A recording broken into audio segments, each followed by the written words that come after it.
Buddy, like that's how it runs here on Star Trek Radio Theater. I'm Dave Mader here on Live Long and Podcast, and sorry for the delay in our live broadcast tonight, but we're just getting started for Conundrum. We are doing a script read tonight with the Star Trek Radio Theater players.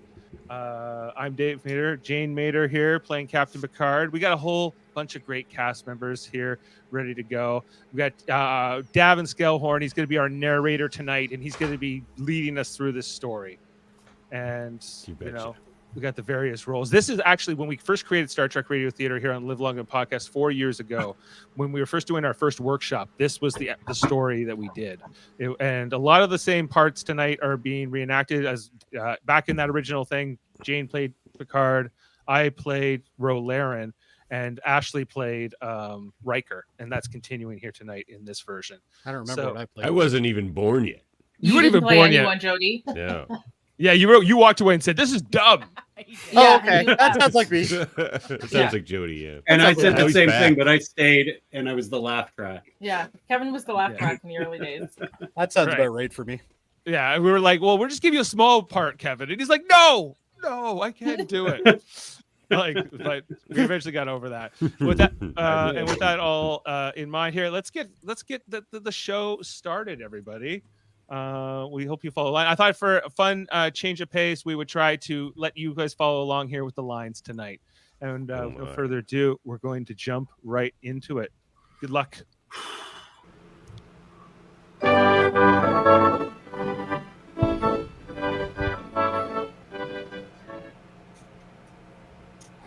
Captain's log, stardate 45494.2. We're investigating a series of subspace signals that may indicate intelligent life in the Epsilon solar system. We are within sensor range. We focus on 10 forward. Data and Troi are playing a game of 3D chess while existing in a four-dimensional space-time. The characteristic response of the Kriskov gambit is to counter with the L-Mitra exchange, particularly since I have already taken both of your rooks. By missing that opportunity, you have left your king vulnerable.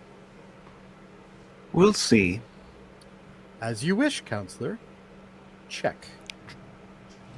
Troi makes her move. Whew, intriguing. You have devised a completely unanticipated response to the classic attack.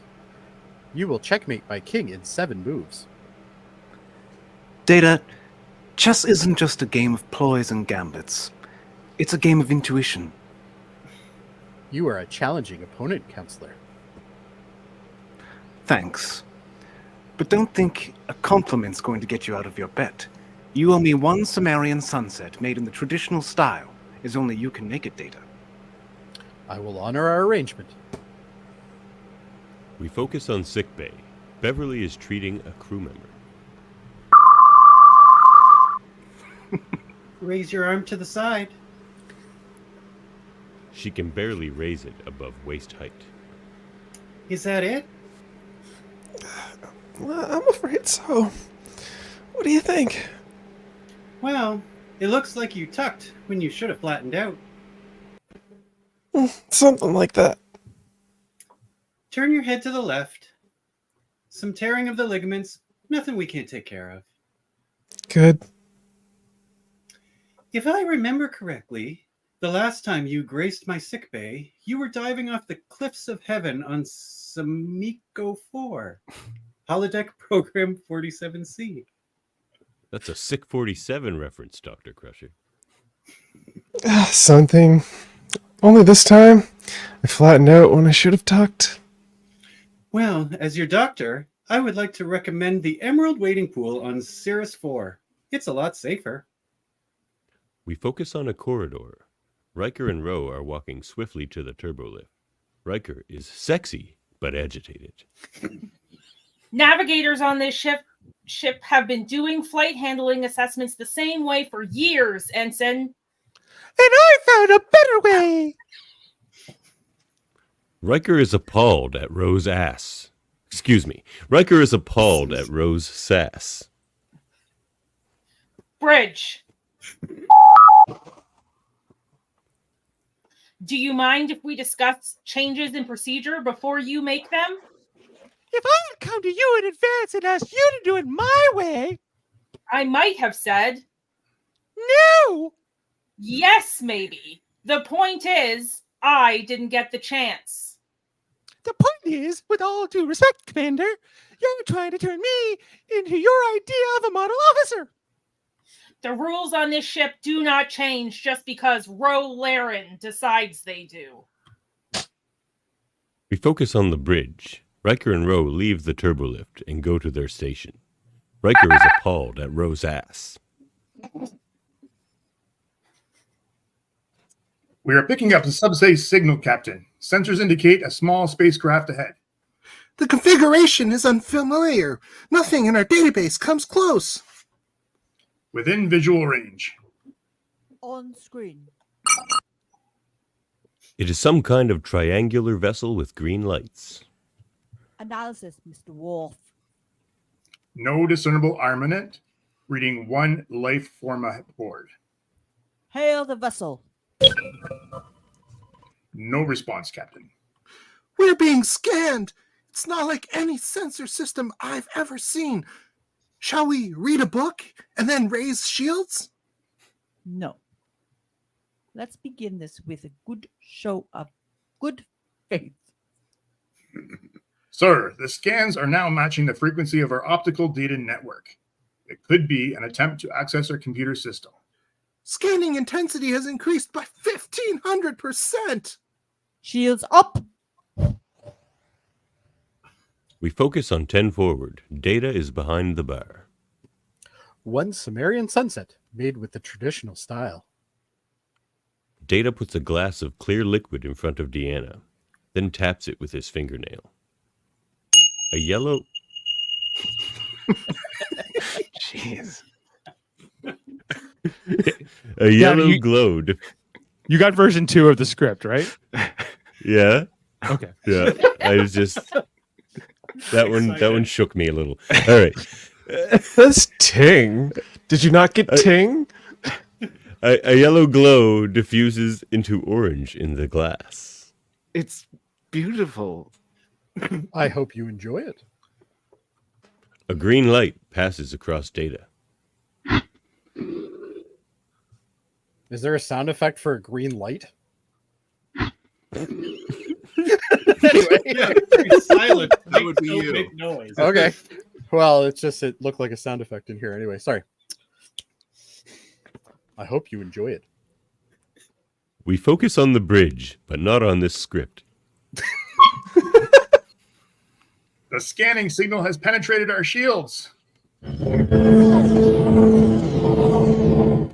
Butterflies in the sky. Computers are going down. Take a look. It's in a book. Take evasive action. The helm's not responding. The bridge is briefly flooded with bright green light. 4 of them. No, 5. No, 4. Oh, I see. We got a big green light sound. What happened?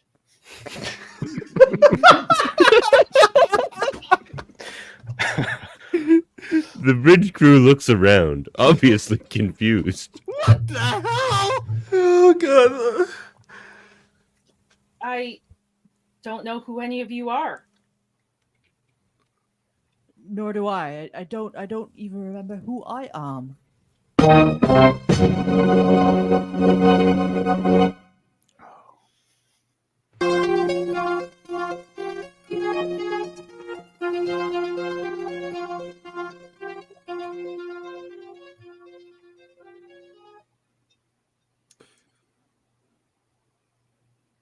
I can't go anywhere. Looks like we're all in the same boat. Make that on the same starship.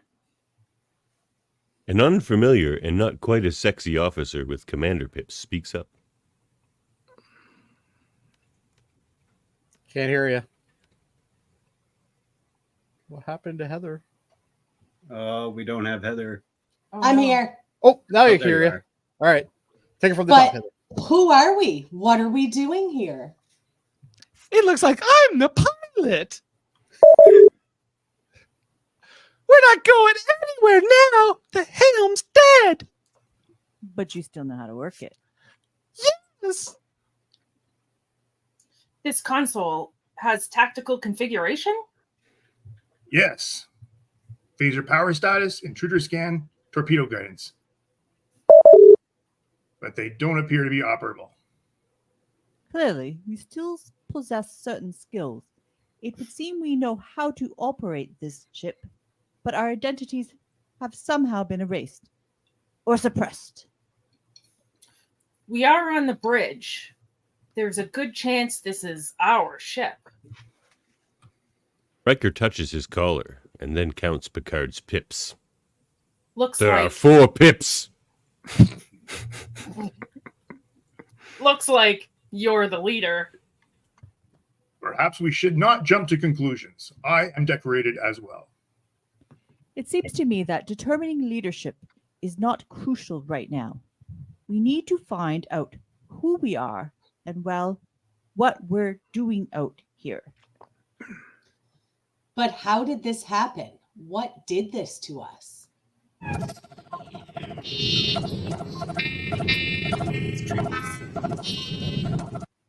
It's whales. You can read about them in books, you know. Better still, who did this to us?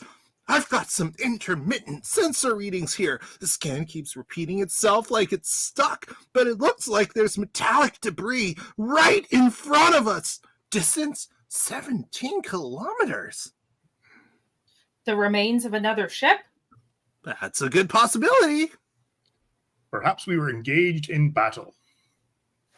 If they stunned us with some type of bioelectric field, that could have wiped out our memories. Then we fired back and destroyed them. But if the presumption is correct, then we could have sustained other damage. Computer, status report. No response. No voice interface. No interface, period.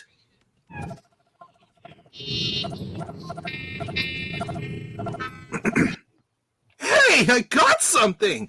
I've accessed the basic system directories. Can we get a general status report? Life support systems throughout the ship are fully operational. Navigation, propulsion, offline. What about communications? Completely disrupted. That rules out a distress signal. If we even knew where to send it. Do we have an onboard communications system? Ha-ha! We do now! Let's use it. This ship must have a crew. They may still have their memories. We should be careful what we say. There could be a boarding party somewhere on the ship. Bridge to all personnel. Select a representative from your group to contact the bridge and report on status. We focus on sickbay. The medical team and patients seem just as confused as the bridge officers. Remain where you are. Stay calm. Bridge out.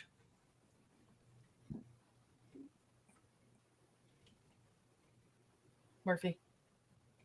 Well, this helps a lot. Report on our status. I wonder if everyone else is in the same condition we are. Beverly's patient touches her shoulder. This hurts. Beverly picks up a flashing medical device and waves it over her shoulder and arm.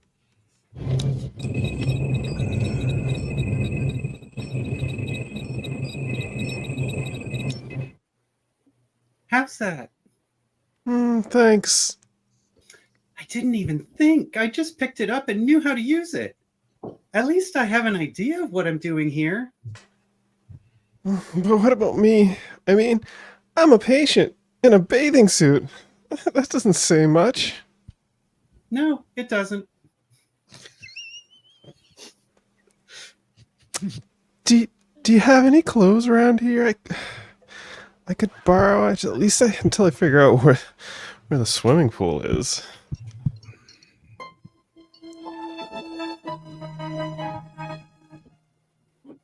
We focus on the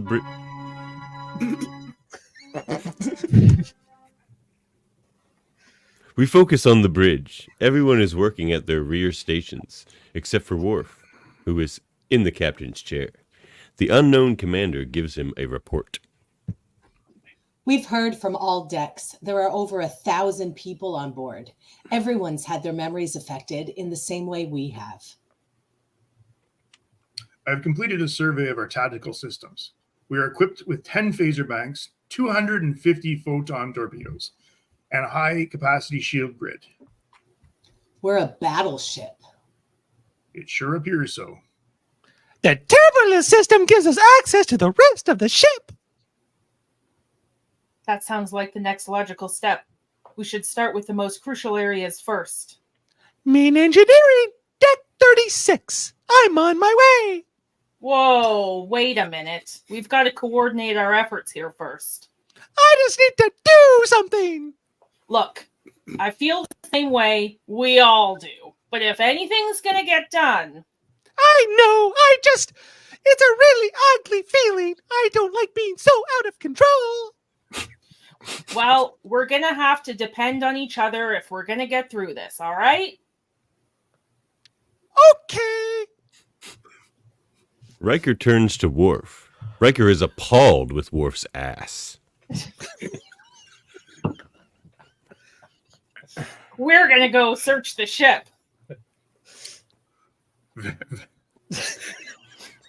Very well. Proceed. I'll go with you. I want to get my hands on the computer core. See if we can reestablish control from there. We focus on engineering. LaForge, Riker, and Ro are working at different stations.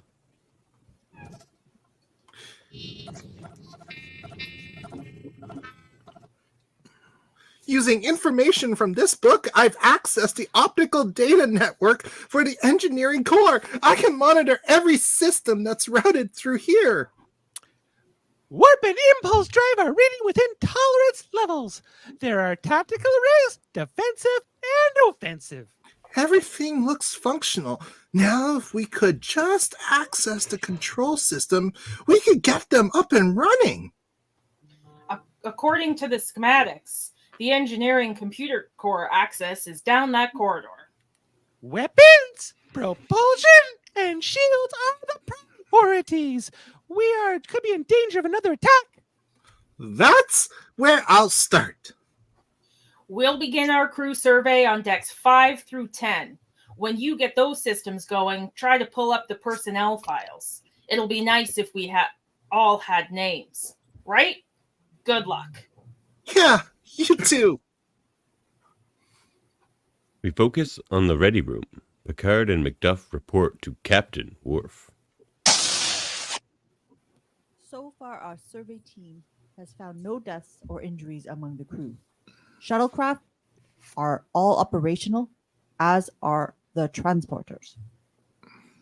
But no one they've talked to knows any more about their identities than we do. Engineering is working on assessing the control systems. As soon as the ship is operational, we must make it combat ready. Well, I would recommend that before we prepare for combat, we try to assess the ship's logs, access the ship's logs, find out who we are, what our purpose might be here. I disagree. Come on. We must make ourselves ready for battle. That is the highest priority. Engineering to bridge! Go ahead. I've regained control of navigation, propulsion, weapons, and communications. We should be able to tie them into the bridge in just a few minutes. Well done. Now we are ready. The question is, for what?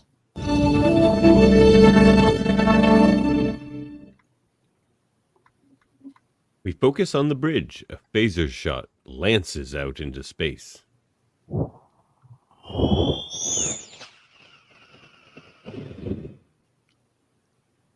The unknown commander is at tactical. Picard is at the helm.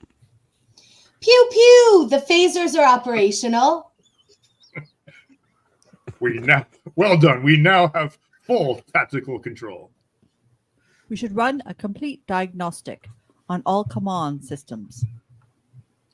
Oh, a full diagnostic will require to take our systems offline. We would be defenseless.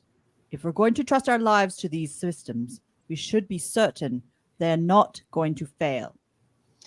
The computer was damaged. Some processors might still be down. Proceed with the diagnostic.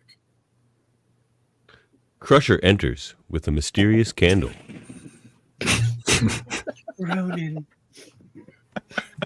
What have you found, Doctor? What's with the candle? What's with the candle? Well, I found this cool candle. Not much. The brain scans I've run are unusual, but there's no damage to the hippocampus. That suggests we still have our long-term memories, but somehow they're being blocked. Is it possible to bypass the normal pathways to get those memories some other way? This isn't funny, sir. That's what I'm hoping. What I need now is to see some normal brain scans for comparison. Is there any chance I can get the crew's medical files? No, we are running a full diagnostic. Computer resources are limited. The medical records are our next priority. Thank you. Crusher leaves the bridge, gripping her candle tighter. Off to my quarters.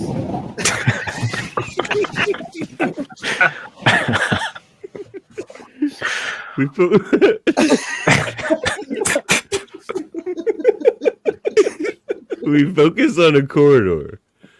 A crewman is standing in a doorway, talking to Riker. I guess these are my quarters. But I don't remember putting that candle in the corner. Or anything at all, really. If it's any comfort, we're all in the same situation, so stay put for now. We'll be back in touch. Okay, sir.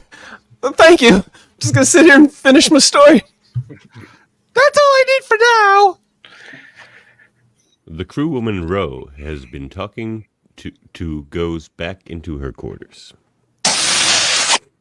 Well, that's it for the living quarters on this deck. What's next? There's a large room up ahead called 10 Forward. Let's go. As Riker and Ro walk down the corridor, they strike up a much nicer conversation than the last one we saw them have. They are a bit flirtatious. So, if everything were back to the way it was supposed to be, what do you think you'd be doing right now? I'd be having more fun than searching the ship, I'd imagine. Fun? Well, with that holodeck we just saw, I think I could conjure up an interesting program or two. Now that's disappointing. Why? You don't strike me as a man who needs a holodeck to have a good time.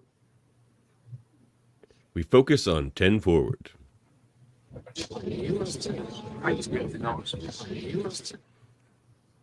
It is crowded and buzzing. There are groups of crew members everywhere. Who reported to the bridge from this group? I did. I like your ass. Mm. Have you found anything Have you found anything that might give us some insight into what happened? Not specifically, but there are two things that seem unusual. The bartender is an artificial life form. Data pops up from behind the bar. Can I get you something? A beverage, a picture of Riker's ass, or a candle? No, thank you. I'm fine. Your memories are gone as well? Yes, the database that identify who I am are currently not functioning. You were going to mention something else? I don't know if this means anything, but I seem to have an ability that others don't. I have a very strong sense of what other people are feeling at times. It's almost... Is something wrong? No. Just for a moment you seemed familiar, wink.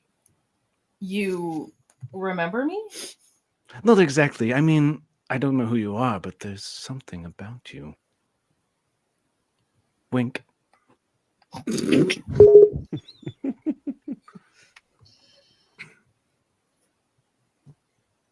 Anytime, Adam.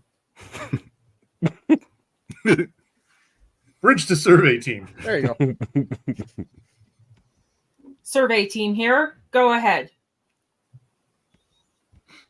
We have accessed the personnel files. Report to the bridge immediately. We're on our way! We focus on the bridge. So was Adam.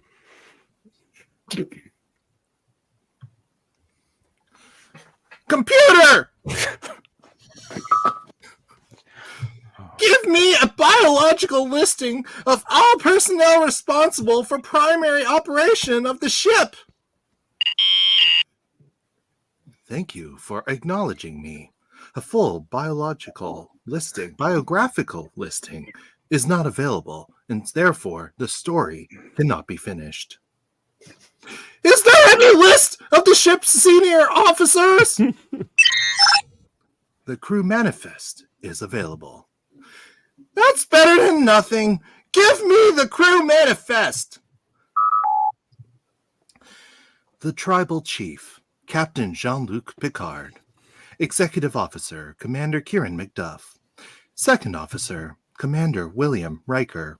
Operations Officer, Lieutenant Commander Data. Chief Medical Officer, Dr. Beverly Crusher. Ship's Counselor, Lieutenant Commander Deanna Troi. Chief Engineer, Lieutenant Commander Geordi LaForge. That's you. Security Officer, Lieutenant Worf. Helm Officer, Ensign Ro Laren. Picard turns to the unfamiliar officer. Commander Macduff. Have the other officers listed here report to the bridge. Aye, sir. Your next priority will be to retrieve any information you can about the ship's mission. Contact the operations officer to assist you. You know, it would really help if we had books here. Anyways, aye, sir! He's in 10 forward, waiting tables! Captain, I regret my recent behavior. I assumed an attitude of authority that was unwarranted. Mr. Worf, we're all doing the best we can in a difficult situation. Think nothing more of it. Oh, thank you, Captain.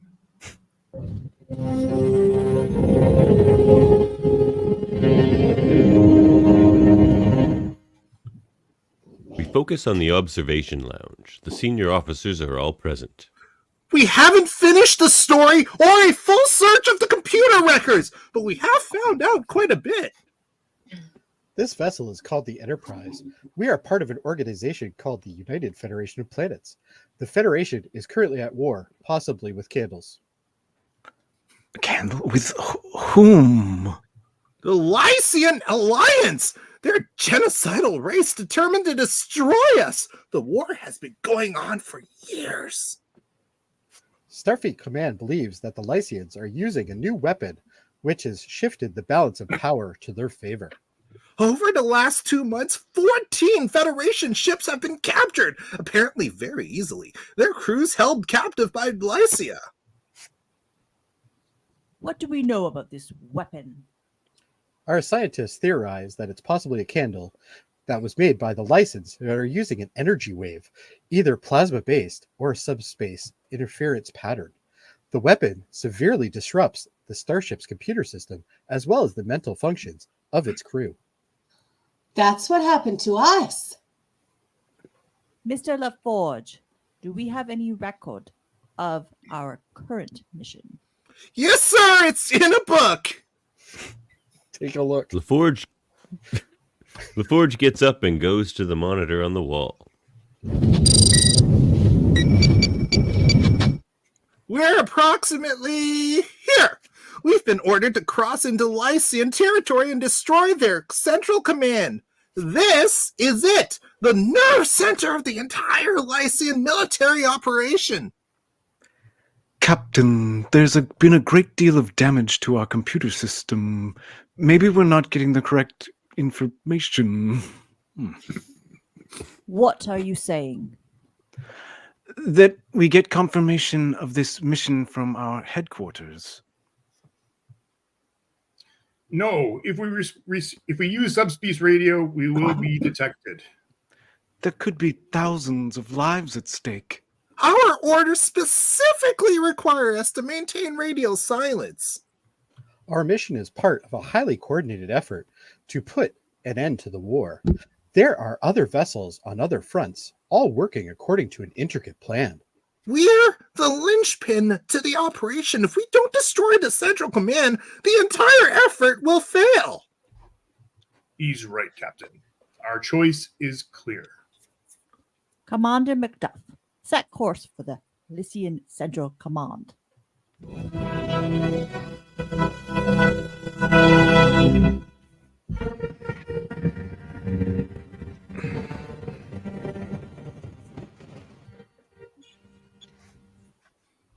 We focus on a corridor. Riker escorts Troi using a pad as a map. Riker focuses on that ass. These are your quarters. Thanks for your help. Come in for a minute? We focus we focus on Troy's quarters, not the ones Riker was bouncing off that ass.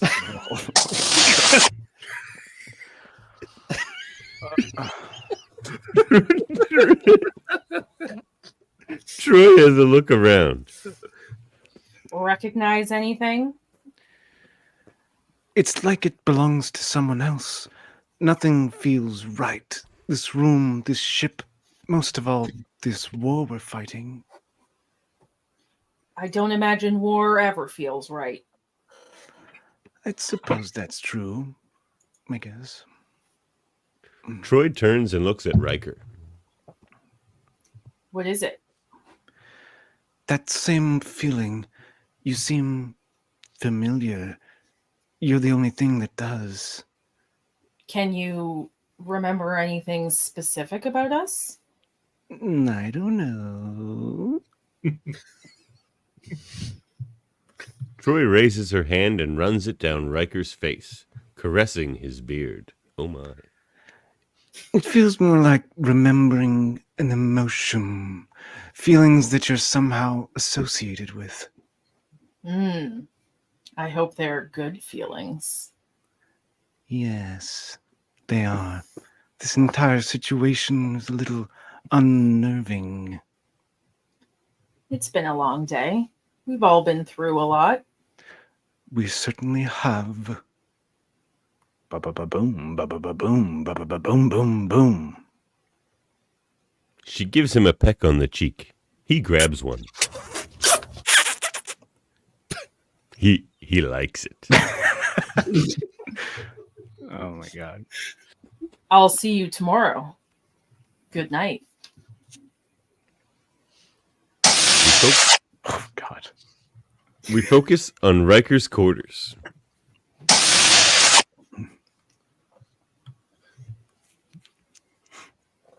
He comes in and touches his trombone.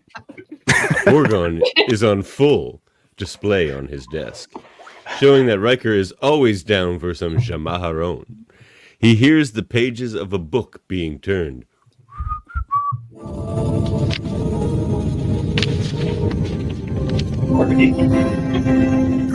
It's Geordi.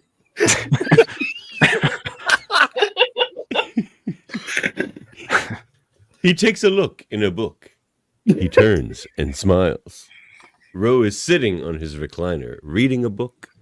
She is out of uniform in a much more casual and sensual dress. Hi. I know I didn't get the wrong room. I just didn't like the way my quarters were decorated. Besides, I have this funny feeling that maybe I spend most of my off time hours here. Really? For all we know, you and I could be married. For all we know, I could be appalled by your ass. Sort of exciting, isn't it? We just don't know. We might regret this. Regret what? Aren't you being a little presumptuous? She says as she leads him over to sit down on the bed. Like I said, I just didn't like the way my quarters were decorated. Ro leans in and begins to kiss Riker's ass. Jeez. That wasn't a book. Maybe we should switch quarters. Maybe we should stay right here and see what happens.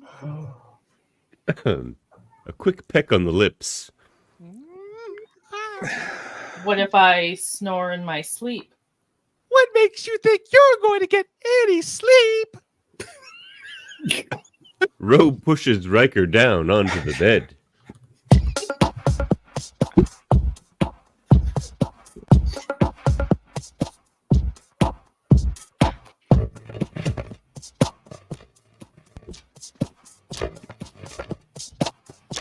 Why does it say don't groan?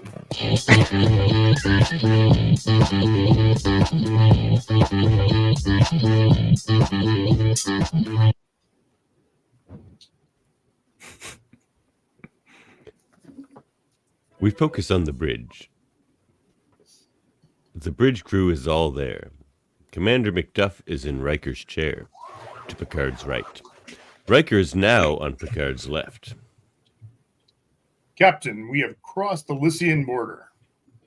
Take us out of war. Ensign. Go to 3/4 impulse. Yes, sir.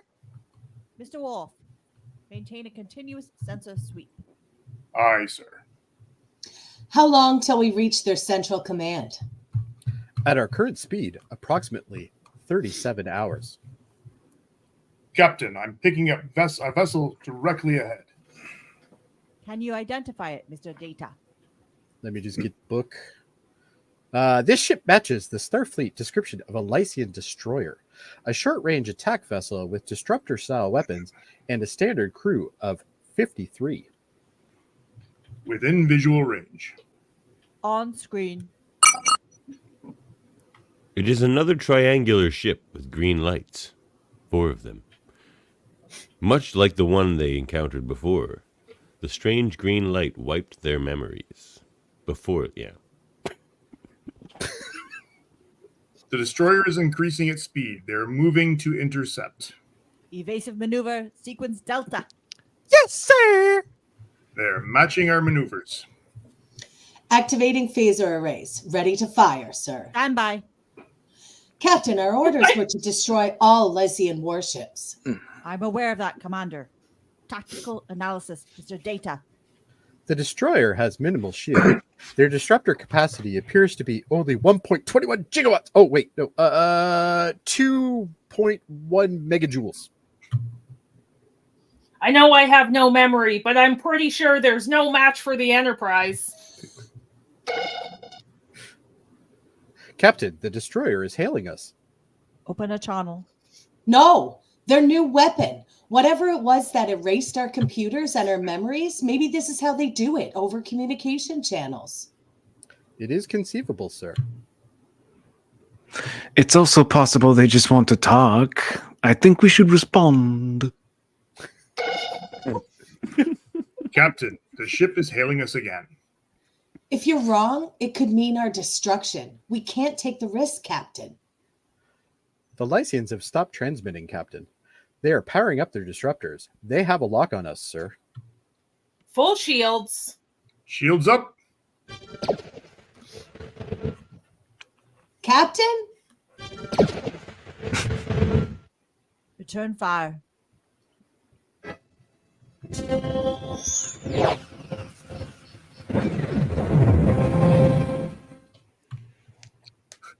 The ship has been destroyed. Maintain this course, Ensign. 3/4 impulse. Yes, sir. Well done, Captain.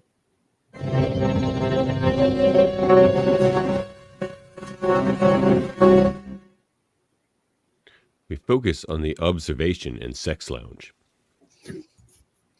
The Lycian Central Command would have received any transmission from the destroyer by now. They're going to be on alert. I recommend a randomly vectored approach to our target. If it would be best our chance to avoiding any kind of pursuit. Agreed. Doctor, the success of this mission would be far more likely if we could get our memories back. Is there anything you can do? I found several cases resembling our condition in the medical index. The cases are different, but the cure is similar in each case. Could the same treatment work for us? That's my hope. It involves increasing the activity of the medial temporal region of the brain, using short-term memory synapses to retrieve long-term memory. When can you start? As soon as the medical files become available, it would be dangerous to attempt treatment without them. Mr. LaForge.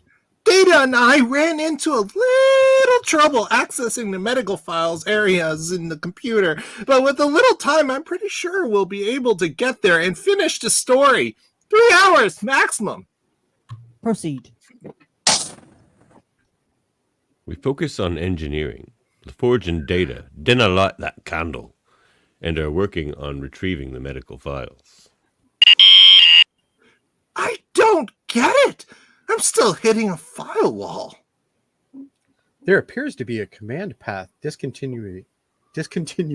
I don't know.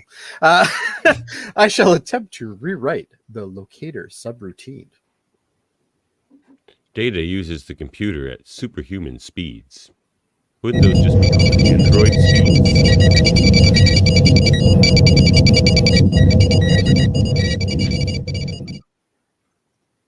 Whoa, with the way you use those hands, you must have been one hell of a bartender. Oh, it's too bad there aren't any more of you around. We could certainly use the help. Yes. I wonder why you're the only one on board. I have expended considerable thought with respect to my apparent uniqueness among the crew. Any conclusions? Several possibilities suggest themselves. Okay. I may represent an entire race of artificial life forms. If so, there may be a home planet for others of my own kind, a shared history, and a culture of which I am not presently aware. Then again, you could have been built just for me, or for the ship, I've told you repeatedly, I am not a sex toy. I have considered that possibility as well. It may also be the case that every starship in the Federation is equipped with an artificial life form, such as myself.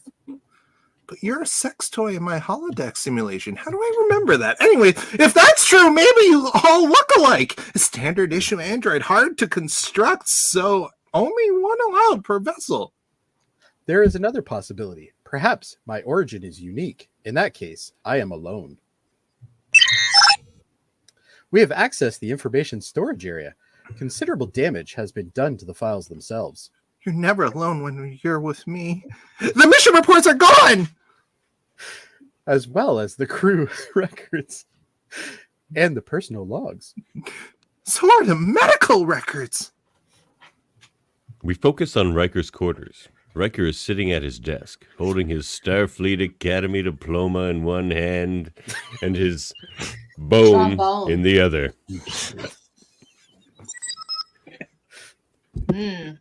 Come for me. Oh my.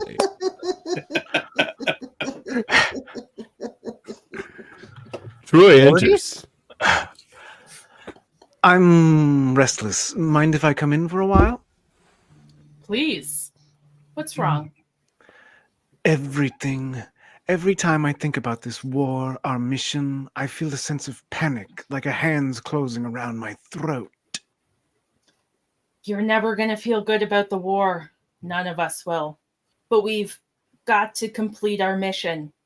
I've been doing a little research, trying to find out about William T. Riker. What have you discovered?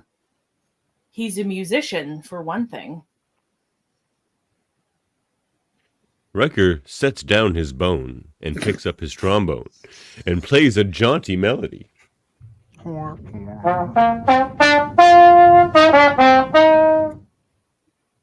That's it? Well, okay, very impressive. Nightbird! Nightbird! No one was more surprised than I. So, what else have you discovered in your research? Or sorry, what else have you research uncovered about William Riker? He's athletically inclined, loves to bone, loves to climb a mountain. He's from somewhere called Alaska. He enjoys exotic food and takes his vacations on a planet called Risa. Where he bones. Ode to Psyche, John Keats. Open it. To Will, all my love, Deanna. That's me. That may explain some of the familiar feelings we have. Troi runs her hands through Riker's hair. He smiles. I don't know what to think. They lean in for a kiss, and the doorbell chimes. You can come for me, too. What? Geordi? Ro enters. She looks at the close distance between Deanna and Will. And Counselor! Ensign? Am I interrupting anything? No. No. I was just visiting. We'll talk again soon, Commander. Of course. Thank you, Counselor. Bye! Troi comes. No, leave. And what was all that about? Oh, we were just discussing the situation we're all in. Good, because I have a feeling that I used to be the jealous type. Ro pulls Riker in for a kiss. Mwah. Riker pulls in too.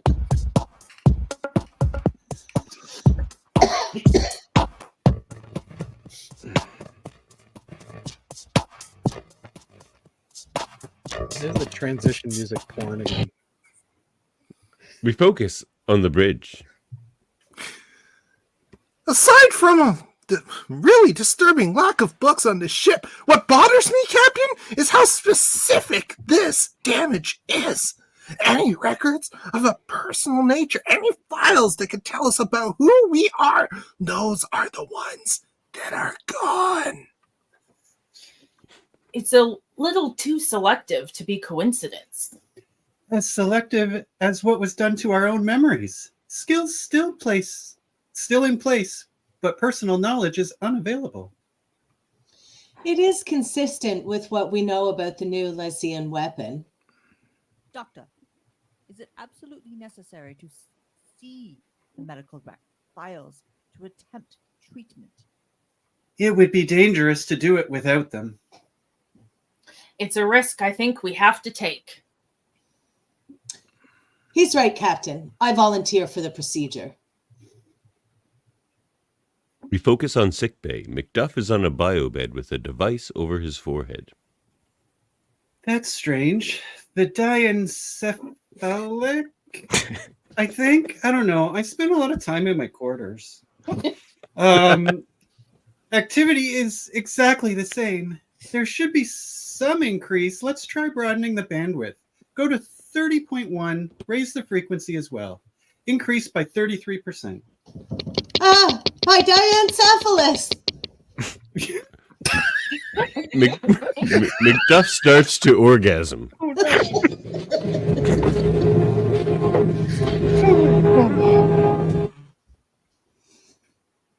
Something's wrong. Something's wrong with the sequencing program. She disengages from him and wakes him up. Oh man. Kieran! I'm all right. I'm all right. What happened? I don't know. Something went wrong with the sequence initiator. We're lucky we didn't lose you. Did any of this work? Do you remember anything more about yourself? Yeah, I got a real big... No, I'm sorry, Doctor. Back to square one and my quarters. Crusher turns her attention to Nakandal, and a sinister grin emerges on Macduff's face.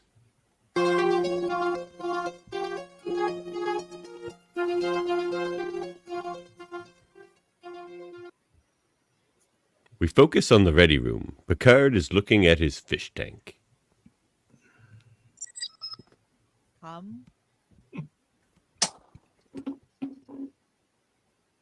Macduff enters. You wanted to see me, Captain? Yes, Commander. Please, come in. Sit down. I find myself having grave concerns about our mission. Concerns as to its success? No. More fundamental doubts. Whether or not it can be justified. I've been asking myself the same thing. I'm sure our superiors feel their orders are justified. Orders which we can't even verify. Orders we can't ignore. But I also can't ignore we have greatly outclassed the only enemy vessel we've encountered. And that every single possible shred of information which might shed some light on the situation has been conveniently eliminated.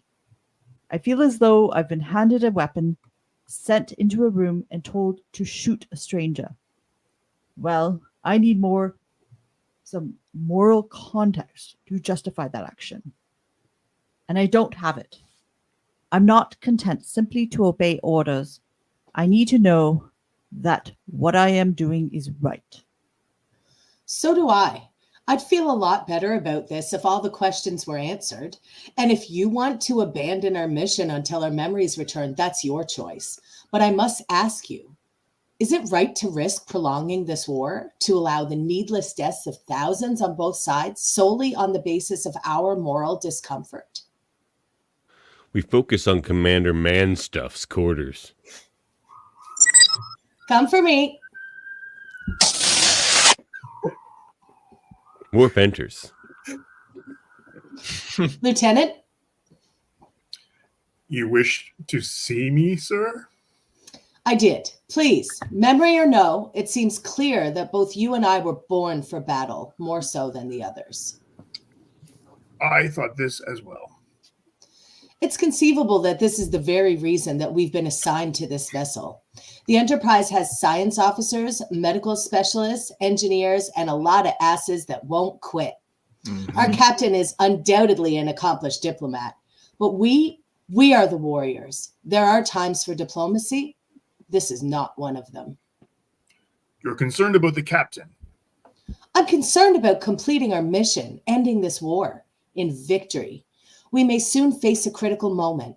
The success of our mission may hang on a split-second decision.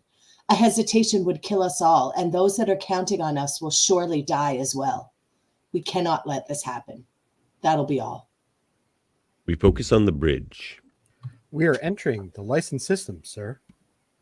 Slow to 1/4 impulse. Yes, sir!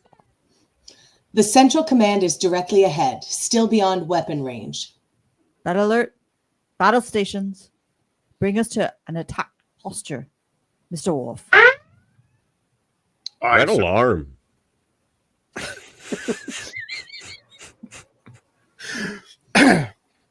Sensors show several objects in our path, sir. Some look like candles even. They are 29 meters in length and are unmanned. Red alarm. According to Starfleet records, they're sentry pods programmed to defend their central command. I'm not sure if you know how numbers work, but I'm reading 47 of them around the perimeter. Tactical analysis. Red Mr. alarm. Data. Mr. Data! I'll talk once this damn alarm stops. The pods are equipped with fusion-generated pulse lasers with minimal shielding. Unlike me, there's not much power there. Forward shields to maximum. Lock phasers on the sentry pods. I'm waiting for the alarm. Prepare to return fire. Red alarm! Shields up. Phasers locked on targets. Full impulse. Take us straight through it. Them. We are through the perimeter, sir. Just like Troi. That was too easy. What? No. We tricked you, Janeway.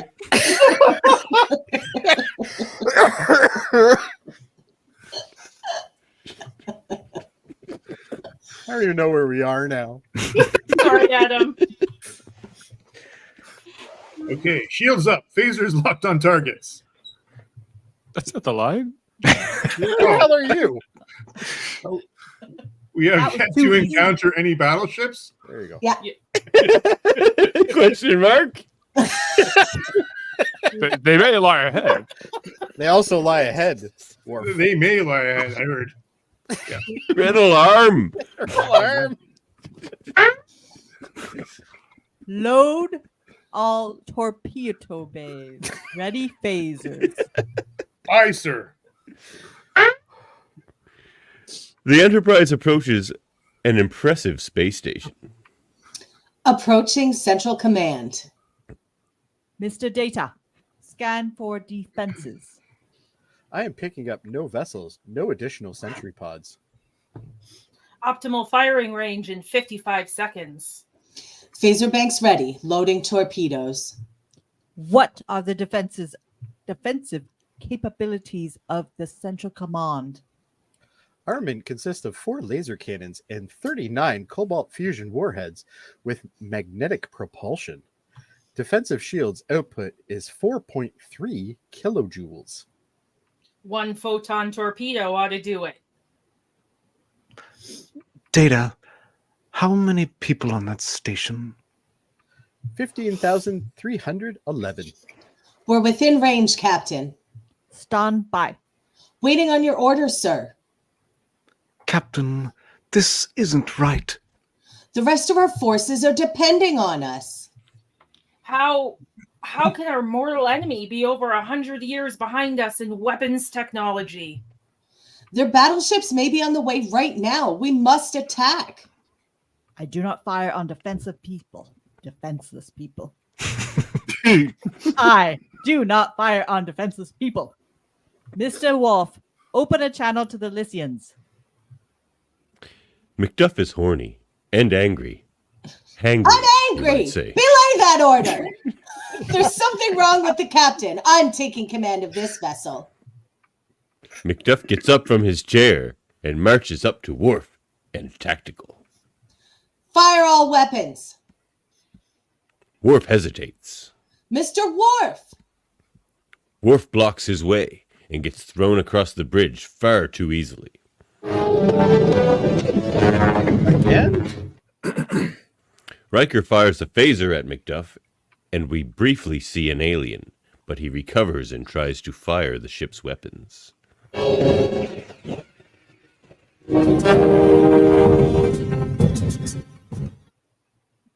I'm not saying it was aliens, but it was aliens. Worf unleashes his phaser fire, and Riker joins in. Streams crawl.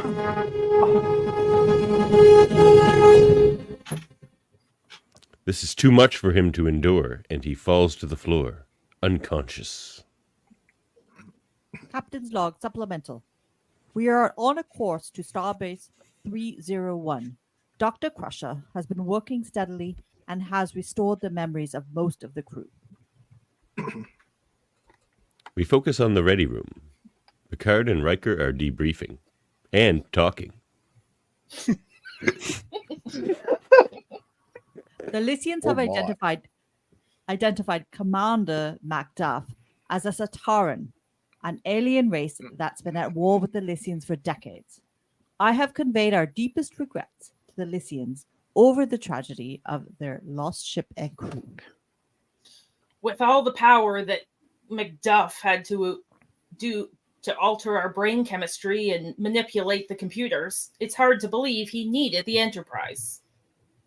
The Satarans' weapon technology is no more advanced than the Lysians.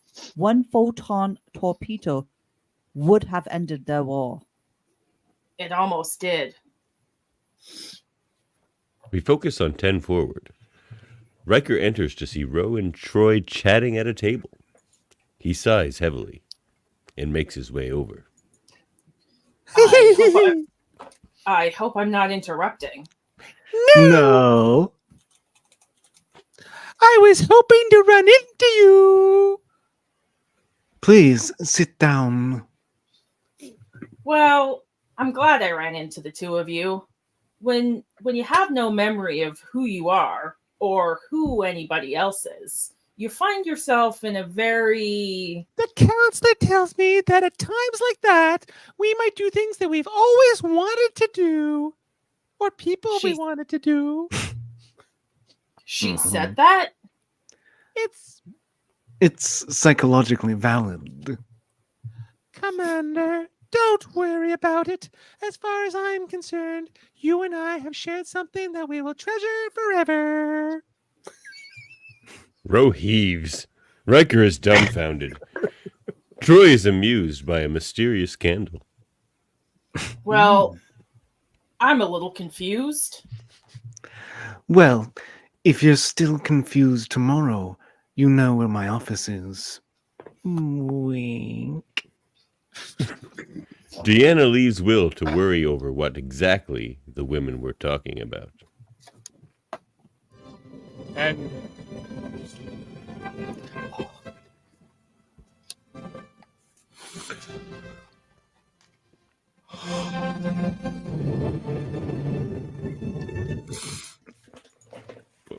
we fucking landed that Enterprise, didn't we? We finished the story!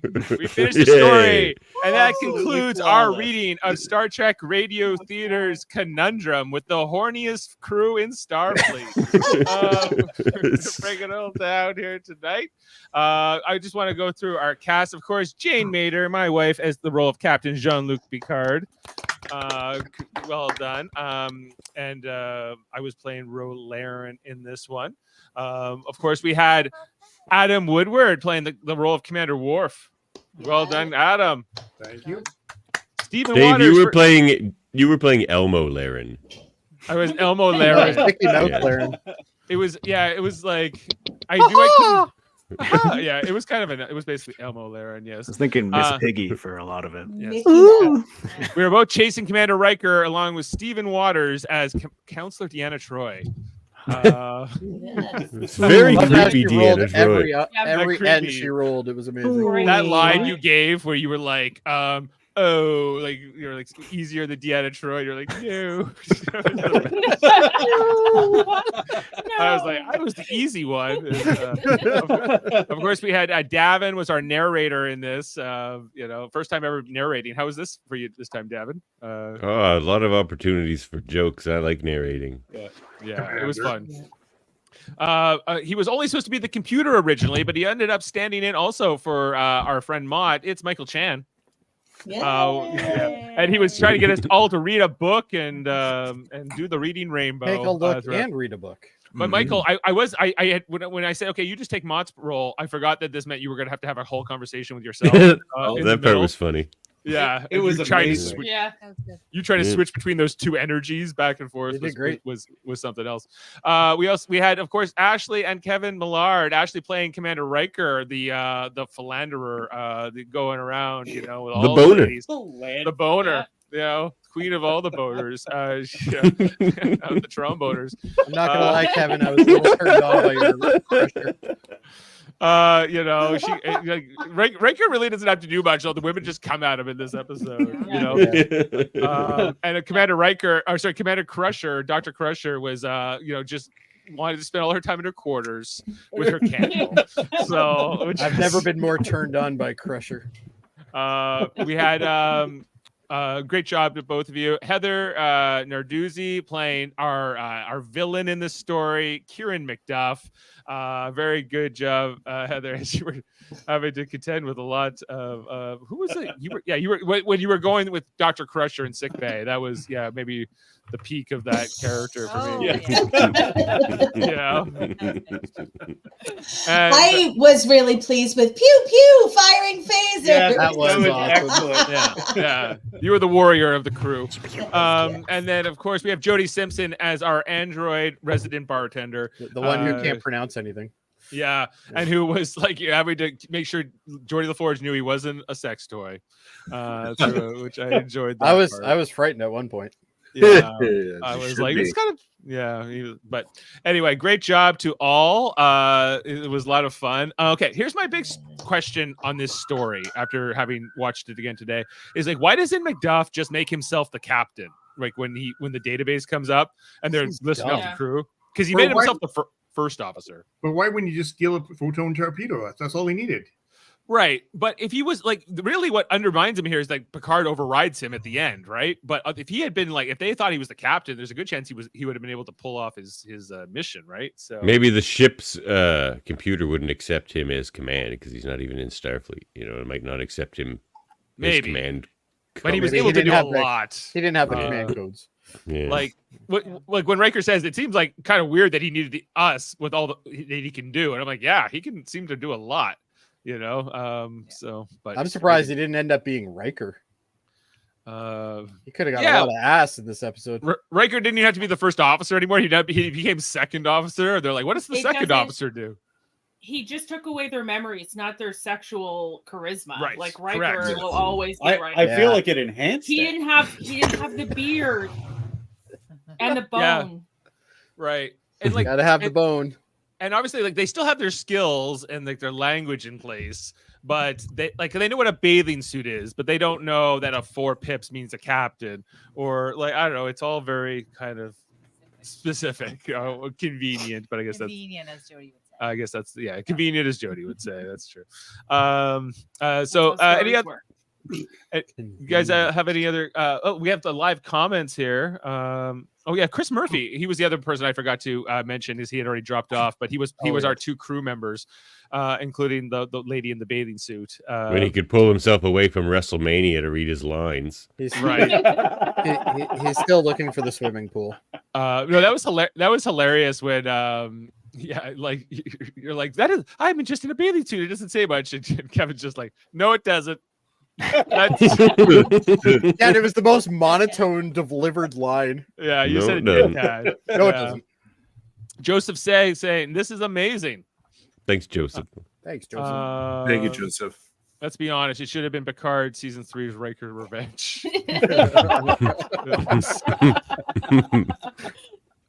Oh yeah, I'd watch that. Yeah, thanks for doing this, everybody. It's always fun. I know this is a late Sunday night, so thanks. Thanks for pulling out. I feel bad that Mott had to drop off. Because that's why we kind of started late, and I was a little just like not in order. I felt like to start the show. I was like, hey, we're starting the show, but it was really because Mott had just had to drop out because he was on his phone, and I was like, this isn't going to work. It's going to we're gonna have technical difficulties. And I had and at the very beginning of this broadcast, Murphy didn't have his background noise cancellation turned on, so there was just like it sounded like an airplane. Yeah, I thought it kind of sounded like a ship, so I'm like, okay, we can deal with this. It sounds like No, I was like, this is driving me mad, and so I had to figure out who it was, and then I found I clicked on Murphy's like take out the background noise or whatever, and it was just like so much better after that. So, but but just good safety tip for the future for everyone. If you have an airplane in your room, like you did, so, or an air conditioner or whatever it was. So, okay, well, I think that's it. So here on Live Long and Podcast, we have a whole team, a whole family of podcasters doing all kinds of different podcasts all the time. Like over in our science division, led by Davin Skellhorn, doing the trivias, doing the debates, and whatnot. Whatnots. You know. What's the next one coming up, Davin? Locutors of Trek episode 5 on Thursday.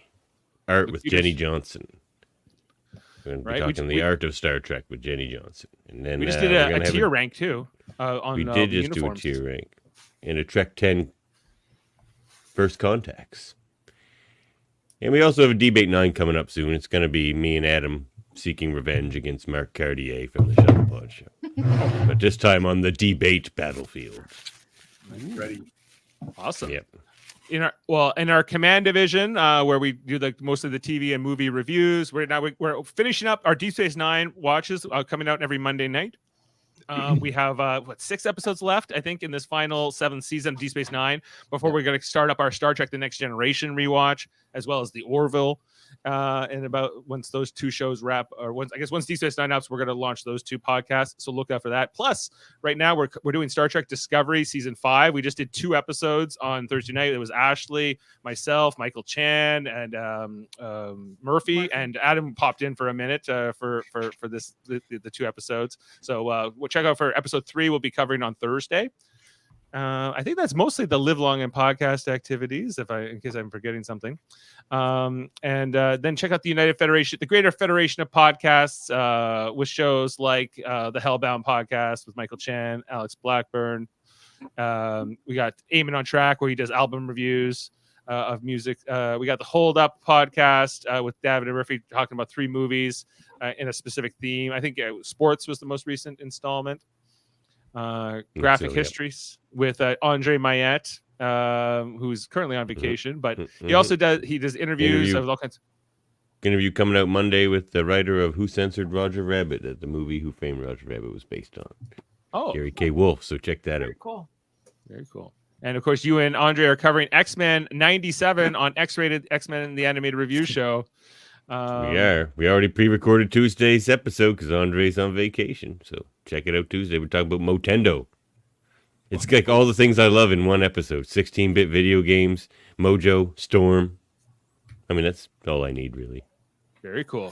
Also, check out the Super Mater Brothers podcast. Not actually a video game podcast, but we're covering Survivor right now, Survivor 46. We're into the merge now, and maybe Jane will win the draft. Who knows? It could be Tiffany. Of course, our the newest members of the United Federation of Podcasts is, hey, did you see this one with Stephen Waters and Jason Phillips? Guys, I just recently did a horror podcast, I believe, Stephen. Yeah, we just finished up doing the Grimoire of Familiar Killers, which is the part 5s of all of the main horror franchises like Halloween, Chucky, Jason, Freddy Krueger, but we've moved on to a wrestling month. It's Jason Phillips' birthday month, and he chose all wrestling movies. Last week we did Iron Claw, and this week we're doing The Wrestler. So if you like wrestling, all month long. You got to do that. When are you doing No Holds Barred? That's the one I was about to say, yes. You'll have to talk to Jason about that. He selected the movies, not me. Don't blame me. I'm innocent in this. But yeah, Thursday nights at 8 p.m. Eastern. Excellent. Well, check all those great shows out. Thanks for being with us tonight. I wish I'd ever have a cool thing to go out on. Oh, well, guys, Adam, did you see the intro the other night for Discovery? I have not yet. I'll do that right now, Dave. No, I'll play it for you. I'll play it for you as we go out, even though this wasn't a Discovery podcast. I just liked it so much. All I got to say is if you guys all sat through this. It's so good. It's so good. Yeah. I was dying. I'm going to play it special for all Love you it. all. Okay. Well, good night and thanks everyone. And we'll see you next time. Live long and podcast.